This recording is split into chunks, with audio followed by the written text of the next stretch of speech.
Саламатсызбы? Кандай шаар? Жаш. Бир топ өтүрүп кеткенсиз го, Чийип аткам. Жердин чертежин чийип коюп. Жерден проект салдым. Бир топ өтө чырып кетиптирсиз эми тоого. Бир топ. Мына жер калды. Могу жер карачы таза аба. Гайың мына боолар гүлдөгөндө мындай кооз чыгаш жок. Кышында эле мага окшоп өңсүз болуп калат экен, бирок жайдын күнү сага окшоп калат да. Мына шумдук болуп калат да. Жайдын күнү гүлдөйт. Мына жерге отурат, мына. Тегерет отурат, тегеретте. Бул жерде акчасы орточо мындай байлар ушул жерге отурат. Анан чөнтөгүндө акчасы көбүрөөк туруп тиякка чыгат. Жогорулайбы? Эми жүрөм экинчи этажга чыгам, жүр. Эми тоонун бооруна курулган. Түз жер жок бу жерде. Токой жок, ушул жер бар экен, мына тоонун боору менен кыркып анан ушуну куруп койдум мына. Бул тегереде балкон. Эми бул деген бул жагы эң кымбат боз үй да. Буга хан тоссоң да болот, Путин дап келсең да болот. Эрдоган дап келсең эс ой турган жер ушул жерде. Эми кыргыздын кичине кооз жерин көргөзүп коюш керек да. Түшүндүңбү? Бейиш да, мына бейиш да ушул жерде айтат. Мына бейиш деген ушул. Мына бет бүт боз үй коюлат. Конок жатакана болот. Бу тоонун бооруна коем. Жер түзөлбөйт, ошол эчтекени бузбайм. Жөн эле мындай казыктарды коюп турулат эмир. Демек табигый көрүнүш сакталат экен да. Ал природа бузулбайт, анан тетиги өңгү тоону карап, токойду карап, жайлоону карап, оозун ачып, арабтар анан кийин ушул жерден кеткиси келбей отурат да ыйлап. Акчасын жажып. Жанагы мактанган арабтар ушул жерге келгенде түшүнөт да. Жөн эле мактанып жүргөндөрүнчү. Анан жанагы буржана бирденке деген бар экен, 800 метр ошого чыгып алып мактанышат экен. Бул жер андан бийик да. Ал жер деңгээлинен 800 метр бийик экен. Бери 2000 метр жерде турган жери 2000 метр. Тери 2500 метр. Эми ушул жерди көргөнүмө 1 жыл болду. 1,5 жыл болду. Бүт баарын таштадым, супараны унутуп калдым, ушул жака келдим. Шаарга деле баргым келбейт. Эч жака чыккым келбейт. Ушул жерде эле жүргүм келет. Эми бул хобби да, орусча айтканда, кыргызча айтканда эмне деп айтат муну? Эс алуу да. Эргүү да, эргүү мен үчүн. Чыгармачыл жашоо да. Мен ушул жерде жүрөм. Бу жерде жүргөн да, мен терге барам, чертежим чийем, телевизор көрөм, уктайм, анан келип балдарды карап коюп, көргөзүп коюп, сурашат, мындай кыл деп көргөзөм өзүм. Анан кайра барам ушул. Анан ары бери басып жүрөм, каякка эмне курам, берге эмне курса болот, эми тиги кагазга, мындай кагаз караганда басып жүрсөң көрүнөт да, жакшы түшүнөсүң да. Мен эми жазуучу болчумун да, мен жазбай калбадым да. Убактым жок, ушул жак соруп коюп атат, менчи жаза албайм. Кызганат экен. Бул чыгарма кырганат деген жолоктусу келбейт да. Мына силер келип мага мына мешет этип атасыңар, мен тиякта мына проектим мынакей мына. Проект көтөрүп, азыр эле силер келип. Баарын чийесиз мунун баарын. Бүт өзүм чийем, жерден чийип анан барып балдарга көргөзүп коем, жасашат. Бүт баарын өзүм чийем. Прораб жок, архитектор жок, эч ким жок. Суу түтүгүн, канализация, электричество баарын өзүм чийип коем. Бизде тоо толтура.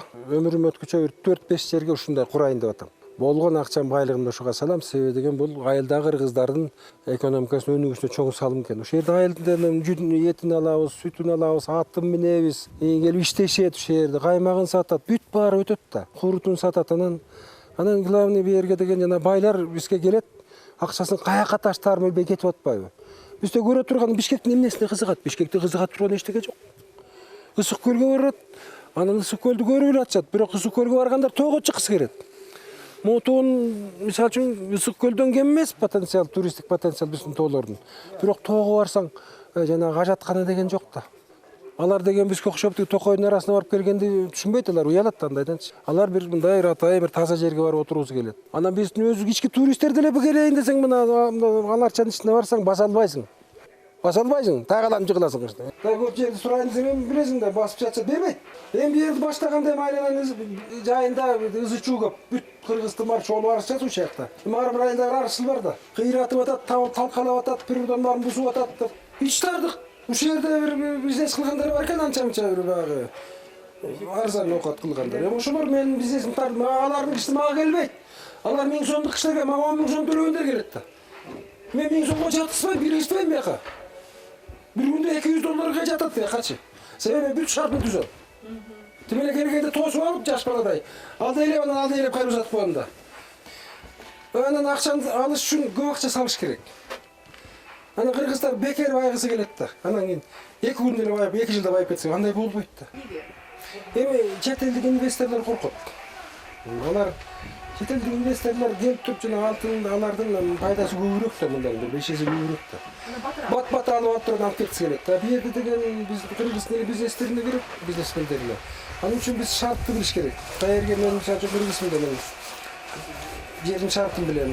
Анан кандай адамдар келерин да түшүнөм мында. Ошон үчүн мен куруп атам. Тогуп да эле аба үчүн жатат да. Көлгө эмнеге барасың? Көлгө эмнеге барат билесиңби? 2 күнгө барат күндө Бишкектер. Уктаганы барат.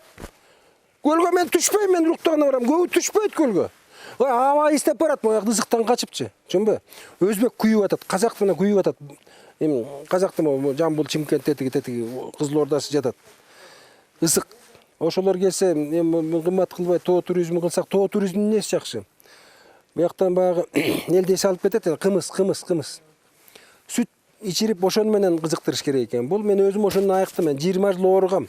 Хронический бронхит болуп, астма болгон, газ калган, ошо басалчы эмесмин кышылдап. Азыр мен артыма кууп жетпейсиң. Ошо бэйнин сүтү дар экен, адамдын иммунитетин көтөрөт экен. Туурабы? Ошон үчүн мо тоо туризм деген бул адамдын ден соолугундочу. Бул жанагы больницаңда да кереги жок, курорттун да кереги жок. Мен канча дары алдым? 1000 деген, канча 1000 деген, 100 000 деген акчалар кетти. Канча дарыландым. Суу самырдан бир боз үтүгө коюп, бир бак кийипке кошомат кылып баягы бак кийиптин шайлоого барды жибергенден анан боз үтүгөндө бутулдум. Ошол жерде 10 күн кумус иче койдум. Сүт иче койдум. Ошондо байкадым, ошону жок болду мына, жок мына, жок. Эми жыл сайын сүт ичем. Өкмөттүн саясатын билбейм, мен өкмөт менен деле ишим жок. Өкмөт ушундай тоо туризмине мындай салам деген жерге жоктон жолун салып берип койсо, жок дегенде. Мен Кытайга бизнес кылып келгем, аякта каяка барсаң жолун берет экен, электричествосын тартат экен, анан суусун тартып берет экен, ошо инфраструктураны түзүп берет. Анан калганын бизнесмендер кыла берет. Туурабы? Өкмөт колдон келсе эле жолтос болсо эле болду. Эми муну жерди салып атам. Эми далай келет эмеспи? Папкасын көтөрүп. Я, кандай кылабыз депчи. Билесиң да. Могу ресторанды курбайт болчу, бул жерде мен кымыз эле ичире турган жер кылайын деген, бирок лыжный база курулуп калып атты, бияка мен билген эмесмин. Ошону уккандан ыңым жасап койдум. Жер келген адамдар байлар келет. Анан алар лыжы тепкенде, лыжы тебүүчү келбейт, лыжы тепкенде да эс алып отуруп көңүл ачыш үчүн келет да. Комплекс болуш керек. Комплекс бар, анан бу жерде массажы болуш керек, бильярды болуш керек, бассейни болуш керек. Анан Крымга баягы Сочиге жүрүп жаткан бир иностранецтен сурашпай киши келеби иностранецтен. Эми ал спортту көргөндөн кийин да бара турган жери бар, ошого карата жараша болот депчи. Эс ала турган, көңүл ачып турган жер керек. Ошондон. Мону карачы, могу эмне деген жер? Состада, э? Жок, могу лиственница боларчы. Ай, булар шумдук кооз болот да. Шумдук. Жүрөм, бияка кирели. Мына буяндагы мына жактан чыгат кухнячы. Карабайсың, балбарым акы бүтүн чыгып кетти. Могу жерге, могу жерге. Буга кереги жок. Могу эле момдо тур, момдо. Идишип тур. Могу тийсиң да, кыры, могу жерде момдо болсун. Анан мону соруп кетет, булар менен күндө сөгүшүп жүрө албайт да. Отту бир көкмөсө келет, катуу жагып ийет. Кыргыздар да билесиң, бу жерде немистер иштеген жок. Эне адамдын факторун жок кылбаса болот, кетесиң карабайсың. Түтөт. Жок, баяктан кирип. Ой, мен жакса бирок түтөбөт, я. Кирип отур, эшиктен карап. Жагында тетигине чак. Бул жерге эме кылышат, тиги барбекю. Ой, кийин муну дагы жанагы эжең ошо келчегим, директори, эми спорен директорду мен байкуш эле куруп бергенде эле билем. Анан ушундай керек дейт, бир жактан көрүп келиптир да, мага да жагып калды. Анан муну жасап койдук. Эми баягы кыргыз тили бир жактан үйрөнөбүз. Эми бу жерде бүт таза материалдар, натуралдык материалдар. Могу тактайды лакыт менен жаппай. Бул кедир деген жыгач, кымбат жыгач. Бул жыт чыгарып турат экен. Мен интернеттен окусам, бул кымбат жыгач экен. Анан бул деген абаны тазалап турат экен. Анан адамга да мындай жакшы эс алдырат экен. Шылып бир дарылык касиети бар экен да. Кыргызстарда ыйык жыгач деп отур, кыдыр деп башалар. Анан калганы кара жыгач, анан баары тең эле колго жасалган. Эми берде бишип турса шилекай көбүрөөк жеп акчаны көп таштайт деген эле эмеде бар. Могу үстөлдөрдү көрдүңүзбү? Могу үстөлдөрдү мына. Ушул жерден жасалды. Мына мында үй-мүйүстөр отурат Кыргызстан. Бул үстөл ушул жерден жасалды. Бул деген кара жыгач деген кымбат кооз жыгачтан. Эми мына буттарын көрбөйсүң, мындай жокtu каяктан сатып аласың? Бул кыргыздар гана ушун жасашы мүмкүн. Эптеп, септеп колуна тийген жыгачтан урап, кооздоп, анан жасап койгон жыгач мына. Тигил башкача, бири-бирине окшогон, эки окшош нерсе жок бу жерде. Сен Кыргызстан окаты да болчу. Биз деген баягы серияга көңүл эмеспиз да. Чынбы? Бирок колдон келишинче кооз жашаганга аракет кылган элбиз да, чынбы? Уникалдуу турбайбы? Ушуна Кыргыздын мына. Тиг койдун тереси, жыгач. Бул отунду эле сатып алган жыгачтан жасадык мына. Кыргыздар отун жагып атат, кара жыгачты жагып атабыз. Бундагы баарын эле. Жаңгагын эле жагып атабыз жыргап эле. Анан Кытайдын сасыган эмесин алып келип тараканы бар кырылып калбадыбы? Эми тараканы 80 киши отурат. 80 киши, 90 киши. 80 киши жакшы отурат да. 70 кишиге эле. Анан тиягына 80 киши атат. Эшке чыгабыз бияка мына. Күнүгө эшке чыгам. Өзү келди. Тайган. Өзү келди, өзү келди, жүрөт. Кыргызстан өзү келди. Берде болот. Шашлык бышырган жер. Тандыр, бышырган иши барбекю, мунун баары ушул жерде болот да. Таш мангал, могу жерге таш үйлөр курулат могу жерге. Бери таш үй деген аябай популярный болуп калат аякта, таң калып атат. Ана могу жакка да курам, бияка да очередь болот. Таш үйгө очередь аякта. Бишкектен жасалып келген. Кран менен терди илип туруп эле, кран өзүнө жүктөйт, өзү машина өзүнө. Машина өзүнө жүктөйт, анан өзүнө апарып каалаган жерге коюп коет. Бул переносой мында, бул патенттогон. Муну көчүрүп да кетесиз. Көчүрүп кетсем болот. Өзүңүздүн Авторлук үйлөрүн бешик форма карабайсың, бешик да. Бул бешиктин формасында мына ичинде тиги жанагы сануучу бар. Анын ар жагына тиги жата бересиң. Жарайбы? Кенен 3,5 2 кишилик да. Терне телевизоры, холодильниги болот. Сануучу биякта айнеги чоң. Табиятты карап отурат да. Ушундай айтып жасаган. Аябай жылуу экен. Кышында ошол жерге жатып чыгышты. Эшикти ачып коюп жатып атышты. Мына да мына диске окшош көрбөйсүңбү? Ошо мен да таап алдым. Мында эч жери жок көрөлөксүң да, бул жаңы келди. Ошо жаңы таалып отур. Мына кийиздин өзү өтөт карабайсың. Кийизеге ойлоп койгом. Жытыда жок мына. Кана. Жытыда жок. Сон жылуу. Түр-түрүн таап алган экен. Мына жүндү майдалап тургандан кийин шоқ кот экен, бир билек кетмеген мындай. Анан катып курганы болуп кот экен, болду. Сон токойдун арасына жанагы алачыктарды кое берем мындай.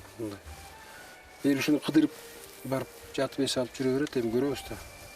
Анан берге карагатты кейин деп атам, кожогатты кейин деп атам. Дагы бир алма бирдеге өрүктөрдү тигип коюн, өссө көрү, өспөй, алдамайынча кызык эксперимент да. Тоодо эмнелер өсөт, эч ким муну кылып көрө элек да. Мисалы үчүн суу самырда биз алма өсөт деп ойлочу эмеспиз, кызыл ой дегенде. Көрсө өсөт экен, дарбыз бышат экен, эми кийин түшүндүк да. Балким мында деле өсөт. Берки деле өсүп калат, көрөм да. Мен анан текшерген киши жок да. Лондондо завод жок да, фабрика жок, эчтеке өндүрбөйт экен. Мен таң калгам. Алар деген дүйнөнүн акчасын баарын чогултуп алган эл да. Банковый система бар, финансовый система, каржы системасы көп өнүккөн аябай. Анан соода садык, туризм башка эчтеке жок жерде. Ошо да. Жок эчтеке башка. Ой, тоонун баары эле бош жатпайбы? Көлдүн тегерегинде тоолор бош жатат. Могу чүйдүн тегерегинде тоолор болот. Бошко бараткан жоонун тоолор бар, эми буруп атышат, бирок айга чоң акча салыш керек да.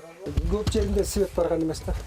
Мына ушундай өкмөт деген ушундай кооз жерлерди таап, ошо жерге жолун салып, ошо жерге светин алып барып, анан конкурс жарыялап туруп ошону сатсын. Жерди участокты бөлүп, керек болсо проектин жасап, анан мындай, анан ошону сатсын да мындай. Же болбосо ошону салбай туруп, ошонун проектин жасап, момунду жол салабыз, момундай кылабыз, ким алат деп туруп анан ошо жер сатсын, мага ошонор бараны алабыз да. Анан кийин ошентип өкмөт менен чогуу иштесек, анан ошондон кийин экономика өнүгөт. Эсептеп деле көрсөңүз керек, балким мисалы үчүн ушул туризм өзү.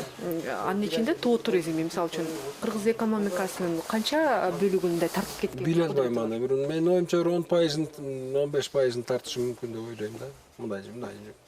Орой айтканда себеби деген өзгөчө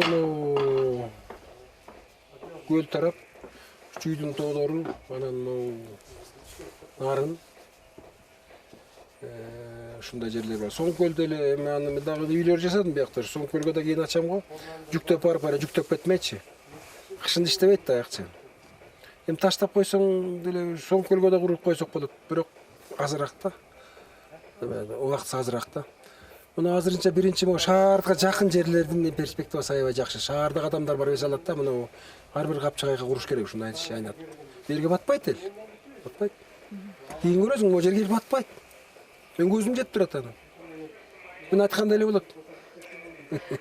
Азыр мисалы үчүн ошол тоо туризмдин канча потенциалы колдонулуп атат деп ойлойсуз? Нөл да. Жок да. Жок да. Кандай көрбөсүз каякта бар. Тоо туризм лыжный базалар эле курулган. Аны реклама кылыш керек. Аны деген жанагы кымыздын касиеттерин айтыш керек. Анан кымыз деген ал сүт менен могу жердин сүтү менен суу самырдын сүтүнүн эки башка да.